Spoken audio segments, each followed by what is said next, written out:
Hello, তোমার নাম কি? রূপক সাহা। রূপক সাহা। তো আমাদের অম্পিনগরে কি এখন গরম আছে? আছে। আমাদের অম্পিনগর থেকে বাইরে বাইরে অনেক গরম আছে। বাইরে আরও বেশি গরম। কোন কোন জায়গাতে জানো নি তুমি? কলকাতা, দিল্লি, পাঞ্জাব, পাঞ্জাব, উত্তরপ্রদেশ, উত্তরপ্রদেশ, বিহার। বিহার। তো তুমি কীভাবে জানো যে বাইরে এত বড় গরম গরম বেশি মোবাইলে থাকে? চাষ করে দিয়েছে। গুগলের মধ্যে চার্জ করে দেখো না কোন কোন জায়গার মধ্যে গরম বেশি। আচ্ছা আচ্ছা, ভালো কথা। তাহলে তো আমাদের ত্রিপুরার মধ্যে যে গরম আছে, ত্রিপুরার থেকে বেশি গরম পাঞ্জাব, দিল্লি, হরিয়ানা, উত্তরপ্রদেশ, বিহার, কলকাতা, ঠিক আছে না? তো তুমি চাষ করে দেখছো, ঠিক আছে না? ভালো কথা। নলেজ থাকার দরকার কোন কোন জায়গার মধ্যে গরম আছে, কোন কোন জায়গার মধ্যে গরম নাই।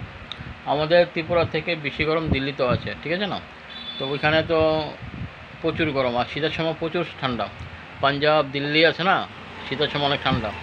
তারপরে তুমি কি ত্রিপুরা বাইরে গিয়েছো? মানে কোন জায়গাতে গিয়েছো? ত্রিপুরাতে থাকো না? ত্রিপুরা বাইরে ত্রিপুরা কোন কোন জায়গায় গিয়েছো? তিলামুড়া গিয়েছো? তেলামুড়া, আগরতলা। আগরতলা গিয়েছো? তারপরে তেলামুড়া, আগরতলা গিয়েছো? আর কোনো জায়গায় অমরপুর গিয়েছো? অমরপুর, উদয়পুর, বেলুনিও গিয়েছো? বাহ, অনেক জায়গায় ঘুরছো তুমি না ত্রিপুরার মধ্যে।